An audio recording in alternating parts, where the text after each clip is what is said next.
न सदासिन्नो सदासित् तदानीं नासिद्रजो नो व्योमा परो यत् किमावरीवः कुह कस्य शर्मन्नम्भः किमासीत् गहनं गभीरं सृष्टि से पहले सत नहीं था, असत भी नहीं, अंतरिक्ष भी नहीं, आकाश भी नहीं था।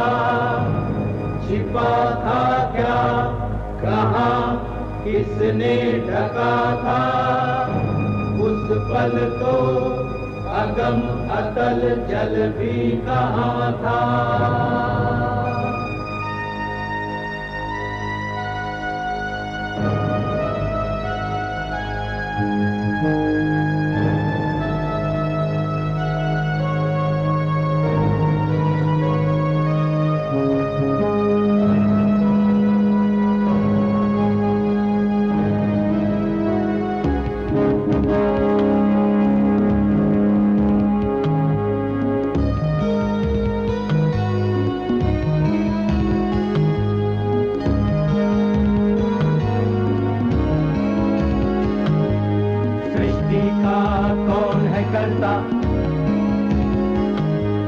करता है वाह करता,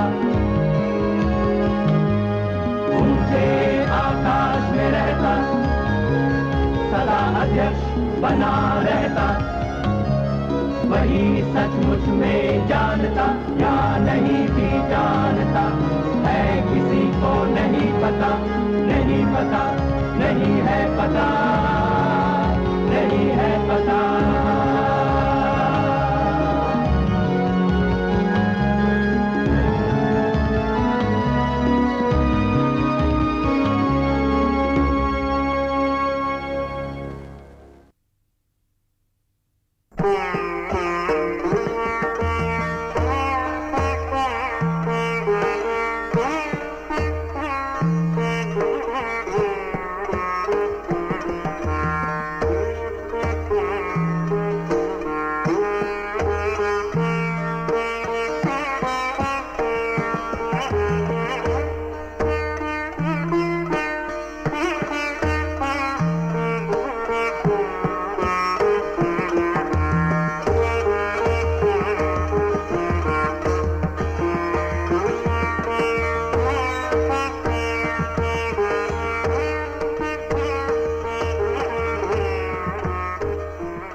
महाराज, सुखविहार का संदेश लेकर उज्जैन से 2 भिक्षु आए। उनसे कहो प्रतीक्षा करें। ऐसा कैसा संदेश जो इतने मधुर संगीत में विघ्न डाले? संगीत बाद में, पहले हम उनकी बात सुनेंगे। कोई महत्वपूर्ण संदेश हुआ तो फिर दूसरा राग तो सुनने। भिक्षुओं को आदर सहित ले आओ। जी महाराज।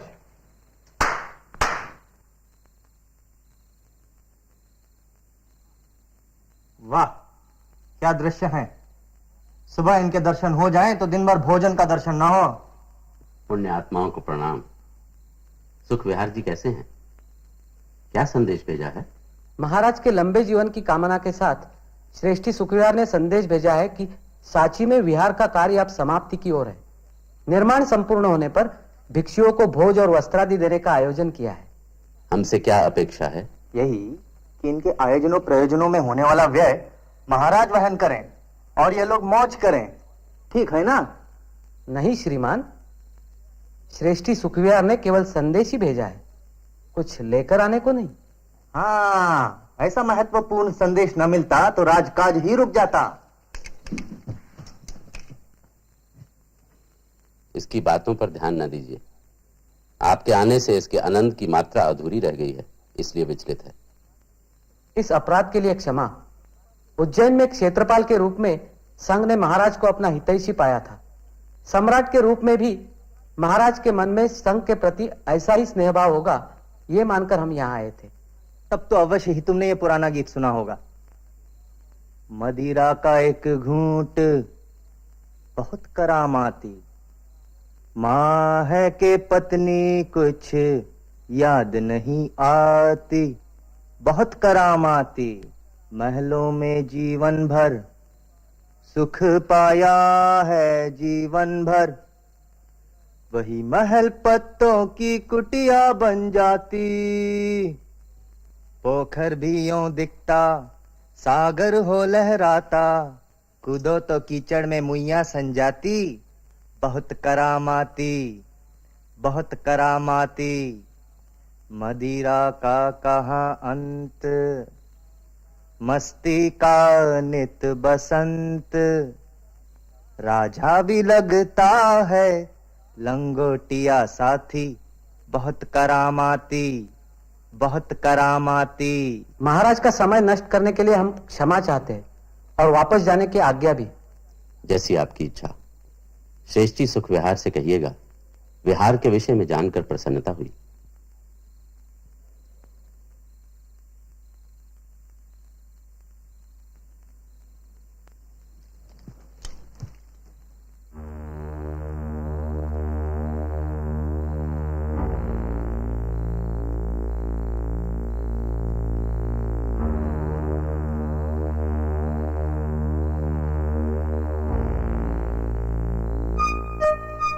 मूर्ख कहीं के।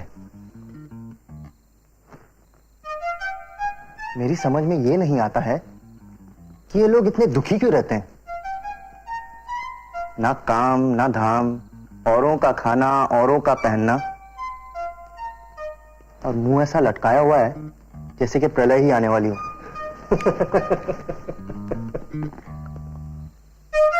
मैं होता इनके स्थान पर तो ना अपनी चिंता करता ना जग की।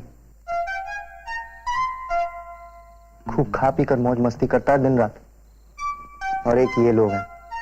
और क्या, व्यर्थ ही महाराज इन लोगों को मुंह लगाते हैं। अरे किस्सा,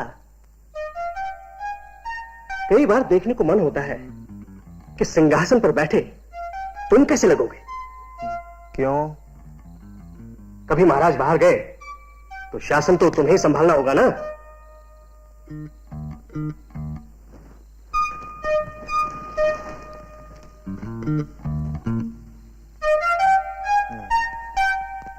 बैठो, एक बार बैठ के देख लो।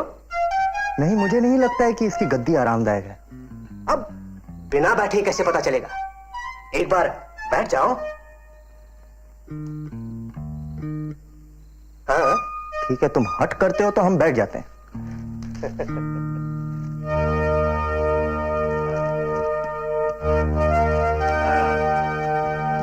कैसा लग रहा है? मेरा अनुमान सही था, कोई विशेष आरामदायक नहीं है।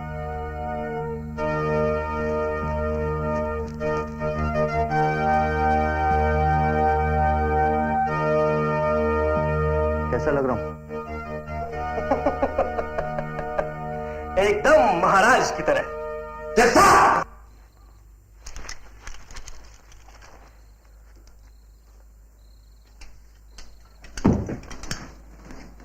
तुम यहां राज सिंहासन पर?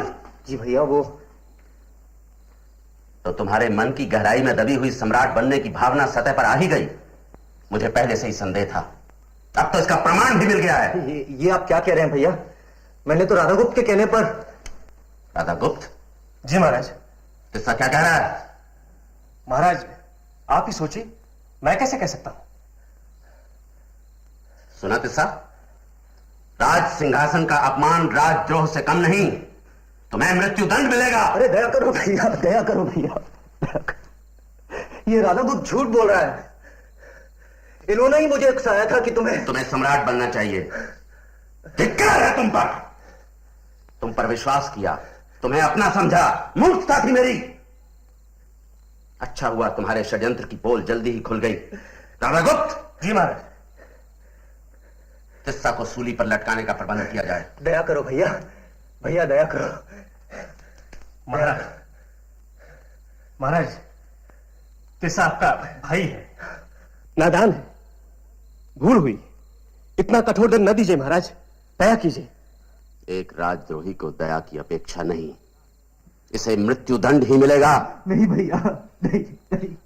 महाराज देश निकाला दीजिए। नहीं, इसे मरना ही होगा। महाराज एक बार फिर से विचार कीजिए। ठीक है, मैं सम्राट बनने की इसकी इच्छा पूरी करता हूं। उठा!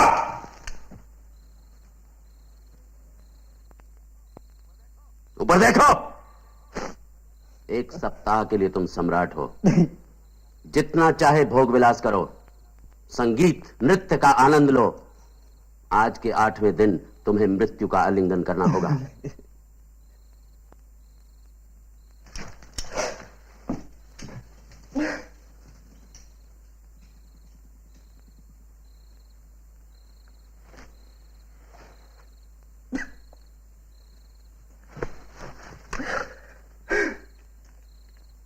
अरे लोग तो एक दिन का सम्राट बनने के लिए हंसते हंसते अपनी जान देते हैं। तुम्हारा सौभाग्य है, इस सप्ताह तुम्हारी सारी इच्छाएं पूरी की जाएंगी। बधाई हो।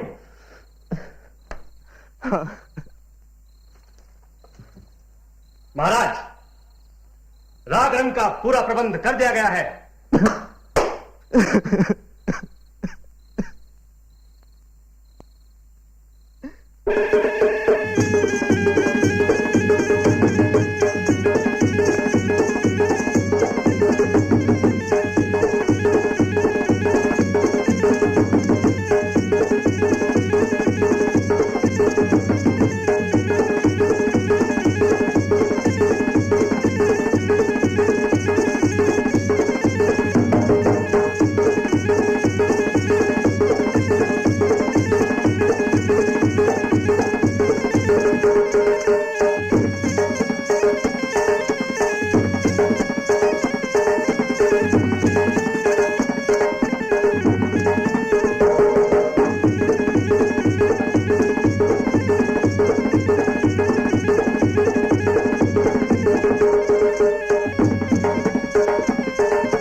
एक हफ्ते की अवधि पूरी हुई तिस्सा। मरने के लिए तैयार हो जाओ। तुम्हारा कभी भला नहीं होगा राधागुप्त। मूर्ख था मैं जो तुम्हारी बातों में आ गया। पूरे सप्ताह एक पल के लिए भी नहीं सो पाया, एक भी चैन की सांस नहीं मिली। क्यों? तुम्हारी सेवा में तो राज्य के सर्वश्रेष्ठ नर्तक और गायक थे। नर्तक नृत्य करके और गायक गाकर चले गए, कुछ देखा न सुना। हर पल मृत्यु के विषय में सोच सोच मरता रहा। महाराज, शिक्षा मिल गई है।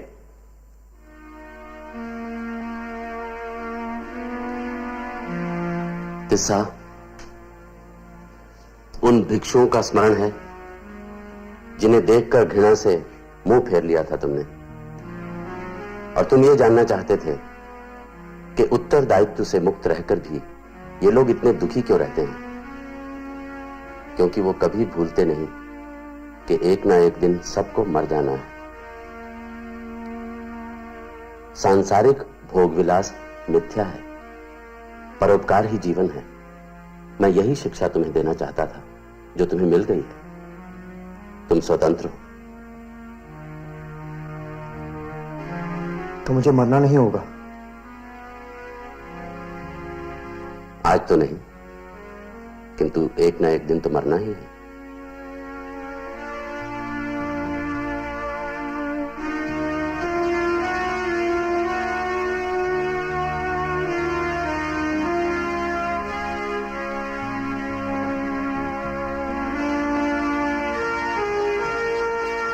एक ना एक दिन तो मर जाना ही होगा। इस जीवन को व्यर्थ नहीं जाने दूंगा।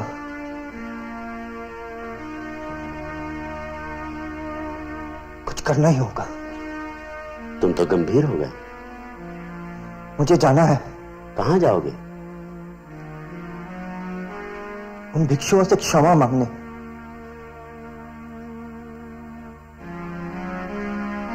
स्वयं भिक्षु बनने।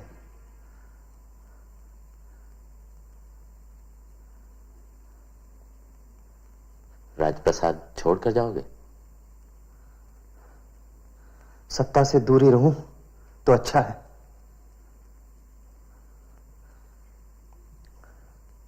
पता नहीं, मन में खोट आ सकती है। कैसी बातें करते हो तिस्सा? मुझे तुम पर पूरा विश्वास है। किंतु मुझे स्वयं पर विश्वास नहीं। मन की दुर्बलता ठग सकती है।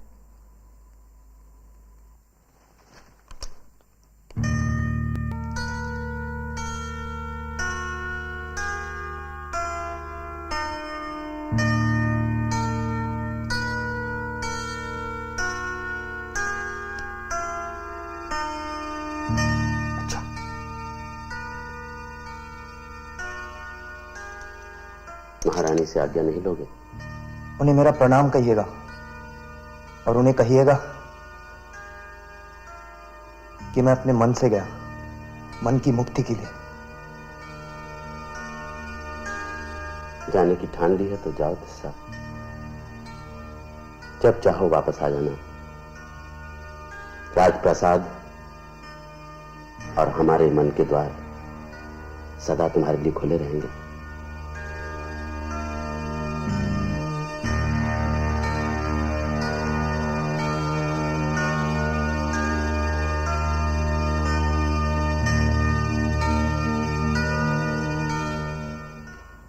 राधागुप्त, वाणिज्य अधीक्षक की सूचना चिंता का विषय है। दक्षिणी प्रदेशों के व्यापार और प्रदेश में निर्यात से मिलने वाला राजस्व इस बार बहुत ही कम है। एक और सूचना है महाराज। कलिंग से हमारे दुर्गपाल ने सूचित किया है कि वहां के गण समय समय पर हमारी सीमा चौकी पर आक्रमण करते रहते हैं और हमारे व्यापार का प्रमुख मार्ग भी कलिंग से ही होकर जाता है। महाराज, उज्जैन के श्रेष्ठी सुख विहार आपके दर्शन करना चाहते हैं। महाराज की जय। आइए श्रेष्ठी सुख विहार। राज्य में व्यापार की बिगड़ती हुई स्थिति पर ही चर्चा हो रही थी। इस समस्या को समझने और इसका हल खोजने में आपसे कुछ सहायता ही मिलेगी। इसी कारण आपको कष्ट देने आया हूं महाराज। तो आप खड़े क्यों हैं विराजी? महाराज, कलिंग के गण ही इस समस्या की जड़ हैं। उन्होंने हमारे कई व्यापारी दलों पर आक्रमण करके उन्हें तहस नहस कर दिया और जो बचे उन्हें भारी कर चुकाना पड़ा। कर? किस बात का? उस मार्ग से आने जाने का। इतना साहस? हाँ महाराज, व्यापारियों ने निर्यात से हाथ खींच लिया है। यदि शीघ्र ही कुछ न किया गया तो स्थिति और भी बिगड़ेगी। किसी प्रकार का समझौता नहीं किया जा सकता? गण बहुत ढीठ है महाराज। राज्य का आधिपत्य उन्हें स्वीकार नहीं है। तो व्यापार मार्ग को बचाना होगा। कैसे? उन्हें पराजित करके। तो क्या युद्ध करना होगा? और कोई चारा नहीं है महाराज। ठीक है। गण हमारे सैन्य बल के आगे कितनी देर तक टिक पाएंगे? ऐसी बात नहीं है महाराज। पूर्वी गण समूह में एकता होने के कारण उनकी शक्ति बढ़ गई है। यदि वो अलग अलग समूह में बंटकर अलग अलग जगहों से हम पर आक्रमण करेंगे तो हम उन्हें पराजित नहीं कर पाएंगे। और फिर महाराज, कलिंग की प्रजा उन्हें शरण देना पुण्य का काम समझती है। ठीक है, इन बातों को ध्यान में रखते हुए तैयारी करो। मेरी एक योजना है। कहो। यदि हम कलिंग से अपने दुर्गपालों को हटा दें और यह समाचार फैला दें कि हमारी सेना में फूट पड़ गई है, यह जानकर गण आक्रमण करने के लिए उतावले हो जाएंगे और फिर हम उन्हें संगठित रूप से युद्ध करने के लिए उकसाएं। और वो हमारी सुविधा अनुसार युद्ध करने के लिए बाध्य हो जाएंगे। जी महाराज, और उनकी सम्मिलित शक्ति हमारी सेना के सामने टूट जाएगी। यदि पहली मुठभेड़ के बाद वो अलग अलग समूहों में बिखर गए तो? यह स्थिति नहीं आएगी महाराज। हमारी सेना आगे बढ़ते हुए गांवों को, फसलों को नष्ट करती जाएगी, कुओं को विषाक्त करती जाएगी, और उसके बाद एक साथ मिलकर उन पर टूट पड़ेगी। भूखे प्यासे गण कब तक लड़ेंगे महाराज? उपयुक्त योजना है, युद्ध की तैयारी करो।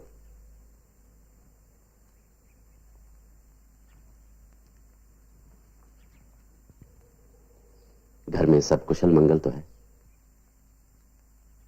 देवी और बच्चों का क्या हाल है?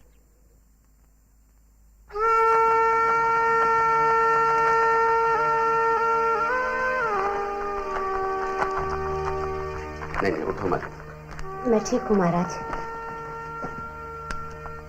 राजवैद्य ने तुम्हें विश्राम करने के लिए कहा। चिंता मत करो, इस बार सब ठीक हो जाएगा। आप चिंता मुक्त होकर युद्ध पर जाइए और विजयी होकर लौटिए। किस्सा यहां होता तुम्हारे पास तो? हाँ, पता लगा कि 3-4 माह की तप साधना के बाद पास किसी पहाड़ी की कंदरा में रहते हैं वो। कई बार बुलवा भेजा, आए नहीं। उसे वहीं रहने दो, जब मन होगा आ जाएगा। अच्छा, मुझे विदा करो। अपने स्वास्थ्य का ध्यान रखना। राजवैद्य जो कहे वही करना। आप निश्चिंत होकर जाइए।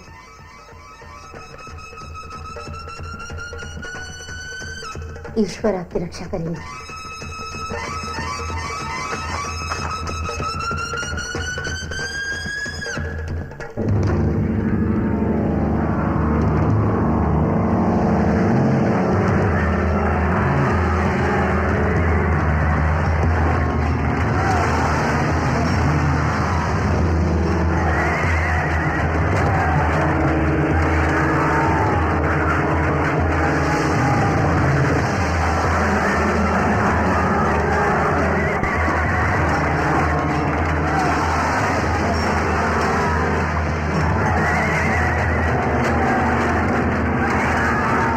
मिलाकर शत्रु के 1 लाख सैनिक मारे गए, कई लाख घायल हुए।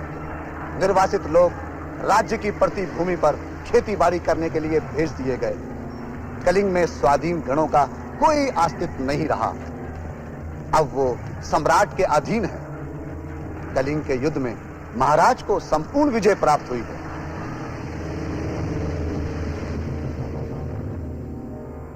महाराज, गर्भ में ही शिष्य की मृत्यु हो गई थी।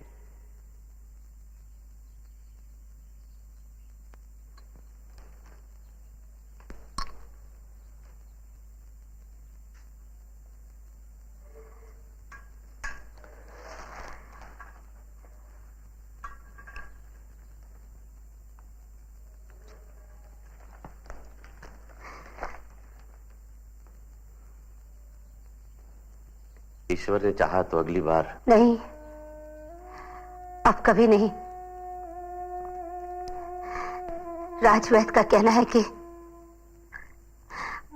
अब मैं गर्भधारण नहीं कर सकती।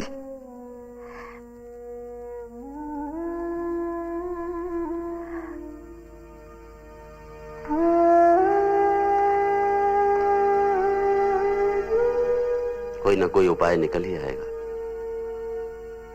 तुम दुखी मत हो। मुझे बच्चे का दुख नहीं, आपके वापस सुरक्षित आने का सुख है। कैसा सुख? हमारा बच्चा नहीं रहा। लगता है मैं ही उसका उत्तरदायी हूं। ये क्या कह रहे हैं आप? ऐसी बातें मन में ना लाएं। क्या हुआ जो मैं अपनी कोख से बच्चे को जन्म नहीं दे सकती? आप कहें तो हम रानी पद्मावती के पुत्र कुणाल को गोद ले लें। मैं उसे पाल पोस करके बड़ा करूंगी। वही आपका उत्तराधिकारी भी होगा। बच्चे की मृत्यु से मैं सचमुच बहुत दुखी थी। तिस्सा के पास गई, आकांक्षाओं, इच्छाओं और मनुष्य की प्रवृत्ति के विषय में बातें की। उनकी बातों से बहुत शांति मिली, मेरे मन की पीड़ा कम हुई। क्यों ना आप भी जाकर के तिस्सा से मिले? पवित्र आत्मा है वो।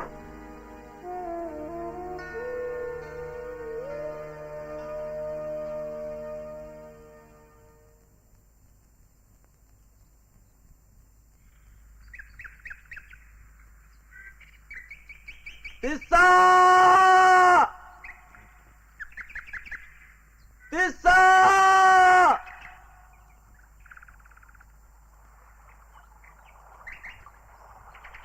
तिस्सा!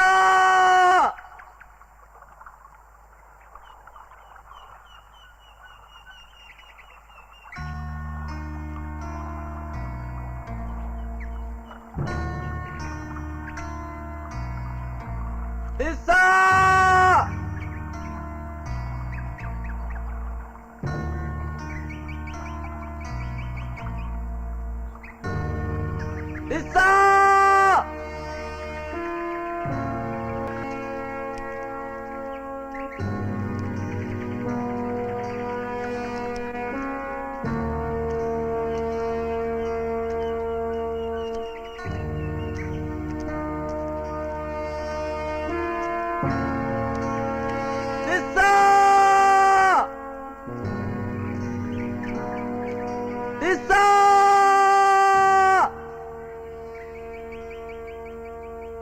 तिस्सा!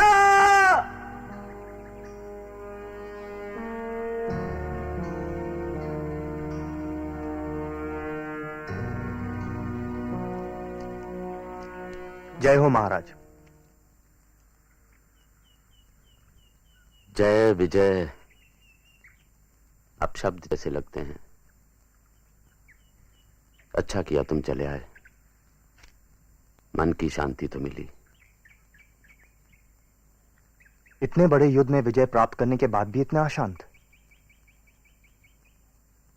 क्या बात है भाई?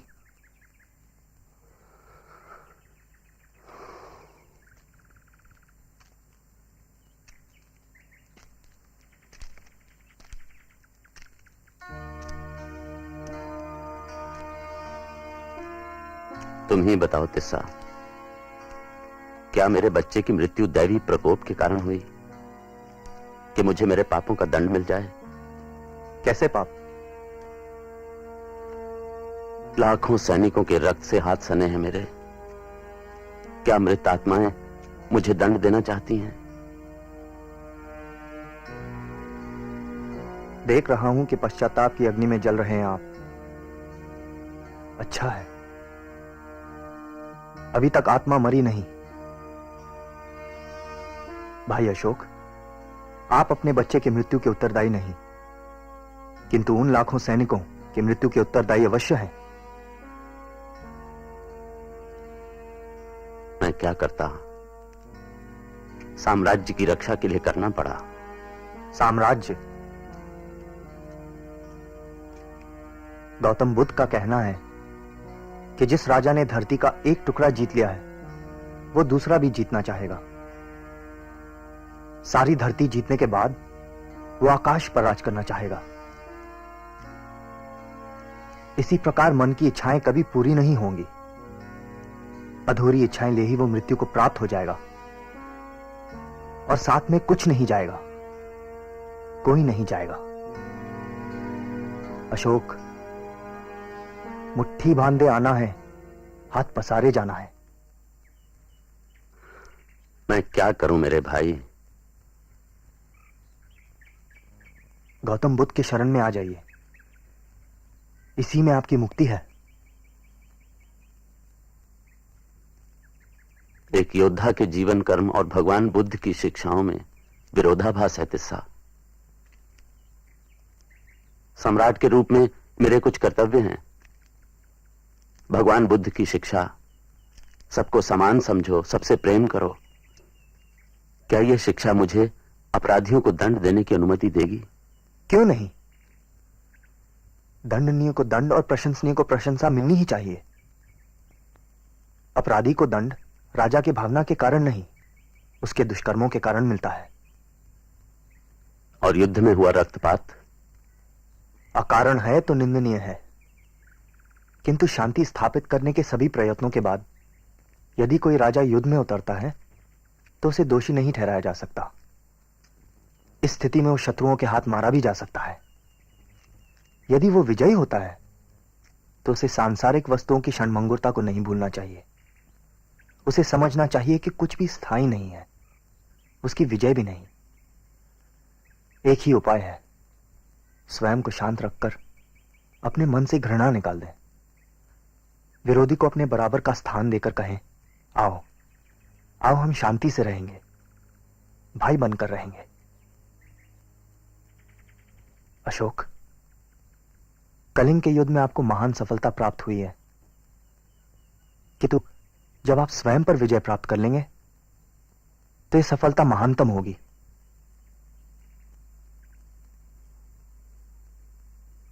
तुमने सत्य के सत्व को पा लिया है तिस्सा। तुम मेरे साथ वापस राजप्रसाद चलो, मेरे गुरु बनकर।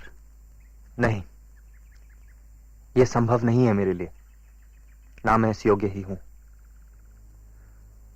चौमासा बीत चुका है, अब भ्रमण करना होगा। भ्रमण के लिए बाद में चले जाना, अभी मेरे साथ राजप्रसाद चलो। गौतम बुद्ध ने हमारे लिए कुछ नियम बनाए हैं, उनका पालन करना ही होगा। ठीक है, तो फिर मैं भी तुम्हारे साथ चलूंगा।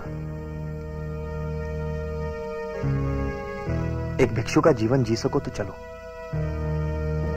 पेट की आग बुझाने के लिए भिक्षा मांग सको तो चलो। धरती को बिछौना मानकर आकाश ओढ़ सको तो चलो। ऊबड़ खाबड़ रास्तों पर बस तिस्सा, मैं चलूंगा। ऐसे कैसे चले जाएंगे महाराज? आप सम्राट हैं, आपका काम है राज्य करना, भिक्षु बनकर यहां वहां भटकना नहीं। कलिंग युद्ध ने कई प्रश्नों को जन्म दिया है राधागुप्त। मैं उनके उत्तर पाना चाहता हूं, और वो राजप्रसाद में बैठकर नहीं मिल सकते। और साम्राज्य का क्या होगा? चिंता की क्या बात है, साम्राज्य सुरक्षित है, राज सिंहासन सुरक्षित है, शत्रुओं का नाश हो चुका है। कौन कह सकता है? शत्रु की पहचान तो उसके प्रकट होने पर ही होती है। समय समय पर शत्रु का नाश करना आवश्यक हो जाता है सम्राट के लिए। उसके लिए तुम हो ही, मुझे तुम पर पूरा विश्वास है। वो तो ठीक है महाराज, किंतु इस प्रकार छोड़कर चले जाना अन्याय होगा। यह सत्य है कि युद्ध में लाखों सैनिक मारे गए, भयंकर विनाश हुआ, किंतु क्षत्रिय का हृदय तो वज्र समान है, नैतिकताओं की गर्मी से पिघलता नहीं महाराज। और फिर नैतिकताओं का कोई स्थायी धर्म नहीं है, उनकी व्याख्या पर मत जाइए। जो कर्म एक स्थान पर नैतिक है, वही कर्म दूसरे स्थान पर अनैतिक हो सकता है। कर्म की संगति असंगति में समय और स्थान की बहुत बड़ी भूमिका है महाराज। मानवता की रक्षा के लिए किया गया रक्तपात भी पुण्य का काम है। किंतु भविष्य का क्या होगा? क्या होगा हमारा अंत? भय, भ्रम और आत्मशंकाओं से घिरे साम्राज्य के मोह में जकड़े हुए दो बूढ़े, यही ना? फिर भी महाराज मेरी विनती है, आप मत जाइए। हम सब हैं यहां आपकी सहायता के लिए। मैं स्वयं ही जानना चाहता हूं प्रश्नों के उत्तर, और कोई उपाय नहीं, मुझे जाना ही होगा।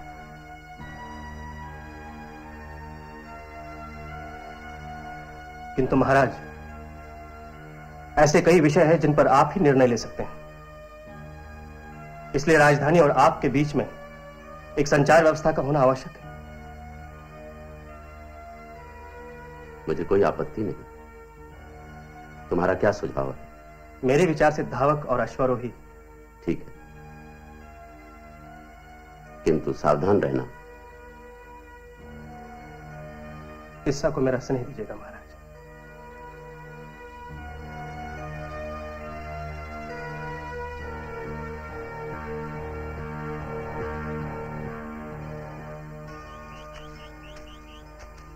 राज सिंहासन पर बैठने के 8 वर्ष बाद सम्राट प्रियदर्शी ने कलिंग देश पर विजय प्राप्त की, जिसमें 1 लाख सैनिक मारे गए, 1.5 लाख लोग निर्वासित हुए और लाखों की संख्या में लोग बुरी तरह घायल हुए। कलिंग को साम्राज्य में मिलाने के बाद सम्राट प्रियदर्शी ने सच्चे मन से धर्म को अपना लिया, धर्म की इच्छा की, धर्म की शिक्षा दी। कलिंग के युद्ध से सम्राट प्रियदर्शी को बहुत पश्चाताप हुआ, क्योंकि जब भी किसी स्वतंत्र देश को विजित किया जाता है तो रक्तपात, मृत्यु और लोगों के निर्वासन से सम्राट प्रियदर्शी को बहुत दुख होता है, उनके मन पर आघात लगता है। इससे भी अधिक संताप सम्राट प्रियदर्शी को वहां के निवासियों को देखकर होता है, चाहे वो ब्राह्मण हो या श्रमिक, अन्य गण के हो या गृहस्थ, सभी को हिंसा, हत्या और अपनों से बिछुड़ जाने के दुख से जूझना पड़ता है। या वो लोग जो सौभाग्यवश बच जाते हैं, युद्ध का पाशविक प्रभाव भी जिनके मन का स्नेह दीप नहीं बुझा पाता, उन्हें भी अपने मित्रों, परिचित जनों, सहकर्मियों और संबंधियों के दुर्भाग्य को भोगना पड़ता है। ऐसी पीड़ा में सभी मनुष्यों का सहभागी होना सम्राट प्रियदर्शी के मन का बोझ बन जाता है। धर्मोपदेश का ये शिलालेख स्थापित करने का कारण है कि मेरे होने वाले किसी भी पुत्र या पौत्रों के मन में अन्य देशों को जीतने की भावना न उत्पन्न हो। वो जो भी विजय प्राप्त करें, धर्म और अल्पदंड से ही प्राप्त करें।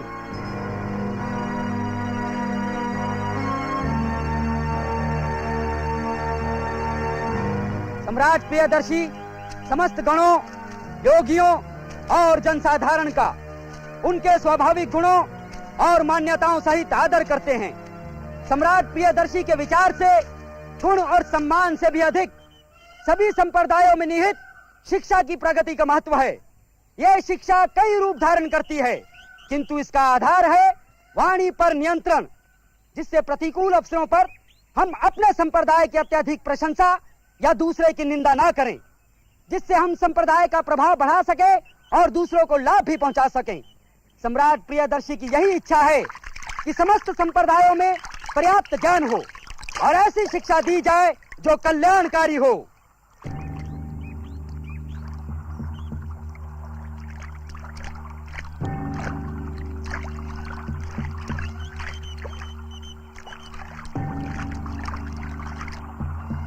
सम्राट प्रियदर्शी के साम्राज्य में यहाँ तक कि चोला, पांड्या, सत्यपुत्र, केरल पुत्र, सुदूर, सिंहल और यूनानी राजा एंटीयोकस के सीमावर्ती क्षेत्रों में भी हर स्थान पर 2 आरोग्य सेवा केंद्र स्थापित कर दिए गए हैं।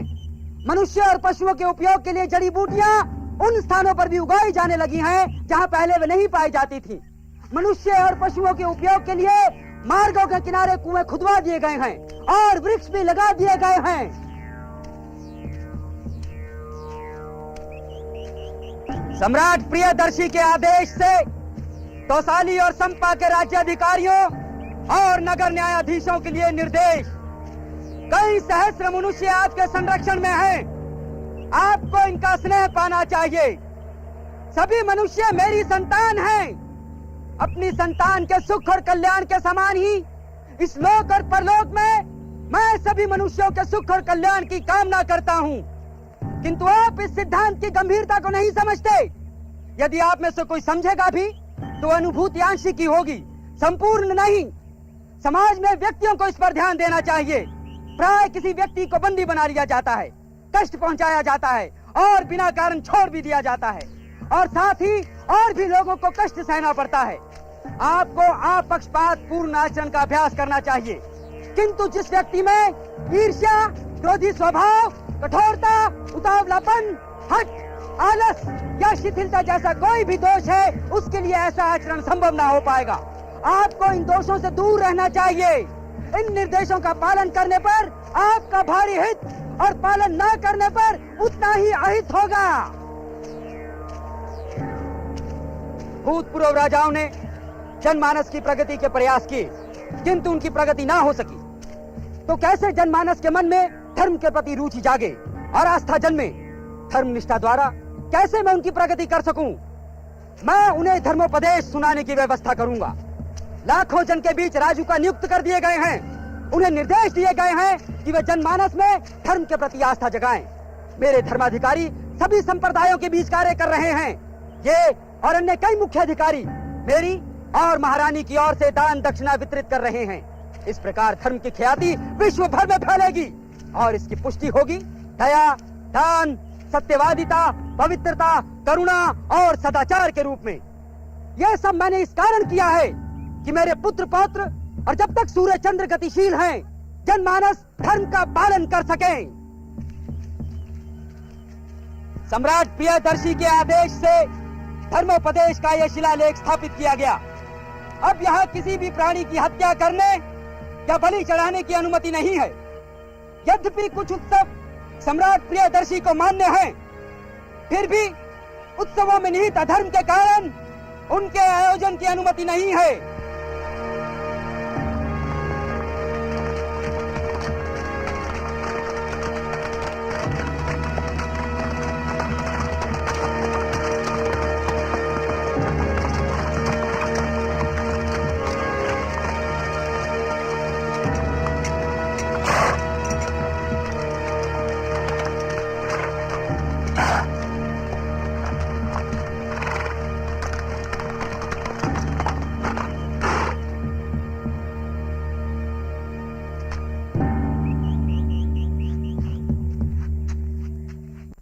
महाराज की जय हो।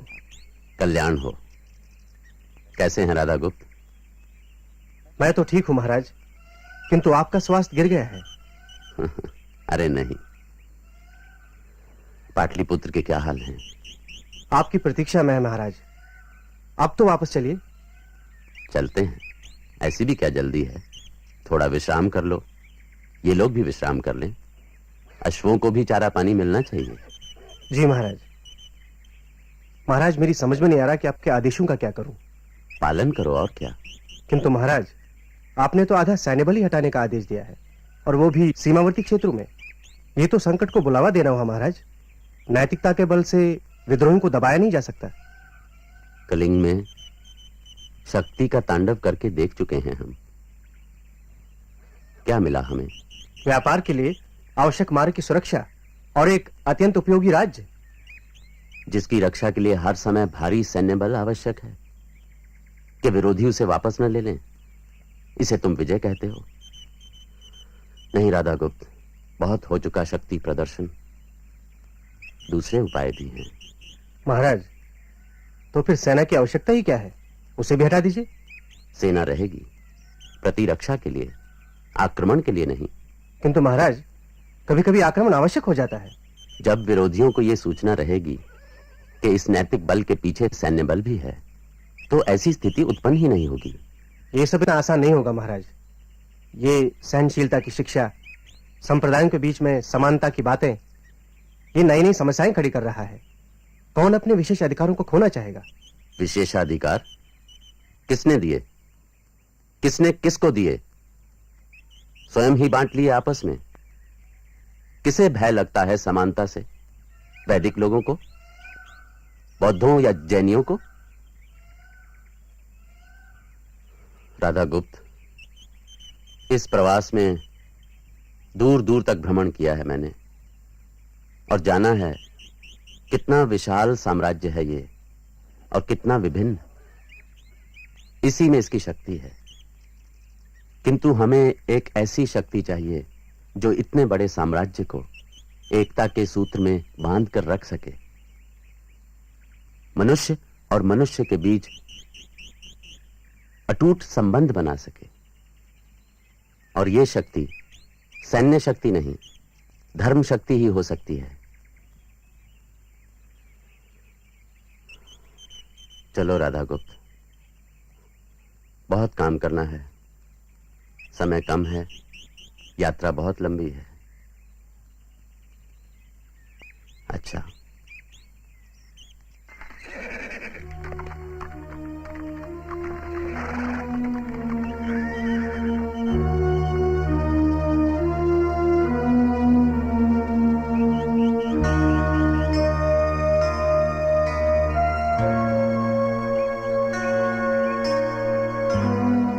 भारत को एक सूत्र में बांधने और एक संगठित राज्य की स्थापना करने की कल्पना को साकार करने की कोशिश सबसे पहले अशोक ने ही की, और वो भी किसी व्यक्ति की सामाजिक जरूरतों और अरमानों का दमन किए बिना। धम्म की नीति सामाजिक व्यवहार के बारे में थी। उसका मकसद यह बिल्कुल नहीं था कि सारी जनता बौद्ध धर्म अपनाए। यह एक प्रयास था मनुष्य की गरिमा को बनाए रखने का और परस्पर सद्भाव और भाईचारा फैलाने का। और इसीलिए यह उचित ही है कि स्वाधीन भारत का राष्ट्रीय चिन्ह है अशोक स्तंभ पर बने 4 शेर और चक्र।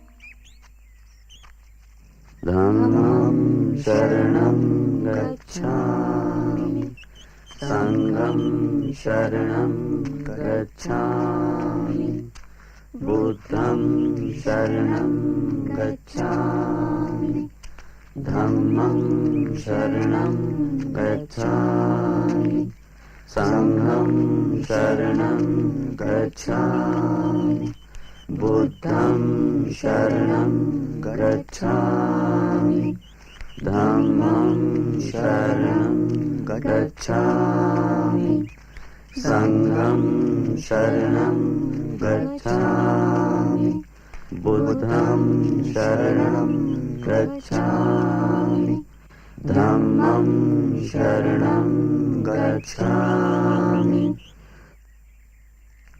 महेंद्र, तुम सिंघल द्वीप जाओ, लंका नरेश को मेरा ये संदेश देना, कहना बोधि वृक्ष से ही जन्मा ये नन्हा सा पौधा मैंने उपहार स्वरूप भेजा है। ये उनके प्रति मेरे स्नेह का प्रतीक है और प्रतीक है इस विश्वास का कि वो अपने देश में धर्म का प्रचार करेंगे। संघमित्रा, तुम साम्राज्य की सीमा के पार पूर्वी देशों में जाओ और धर्म का ऐसा प्रचार करो कि पूरे विश्व में शांति का संदेश फैल जाए। जाओ।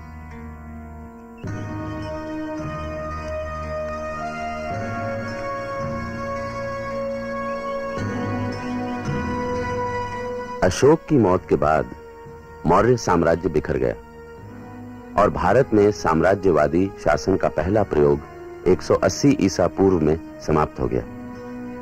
बाद की सदियों में भी कई कोशिशें हुई, मगर हालात कभी इतने अनुकूल नहीं थे। इसकी वजह थी राजा और प्रजा के बीच आए जमींदारों और सामंतों की बढ़ती शक्ति। बंजर जमीन पर खेती के फैलाव के बावजूद भी राजा को मिलने वाली चुंगी और कर में कोई बढ़ोतरी नहीं हुई, क्योंकि सामंत और सरदार इसका एक बड़ा हिस्सा बीच में ही हथिया लेते थे। इस वजह से राजा के पास कुशल सेना और हथियार जुटाने के साधन भी कम हो गए। साम्राज्य स्थापित करने के मंसूबों में तो कोई कमी नहीं आई, मगर पहले साम्राज्य की स्थापना के पीछे जो महत्वाकांक्षा और उत्साह थे वो दोबारा कभी सामने नहीं आए।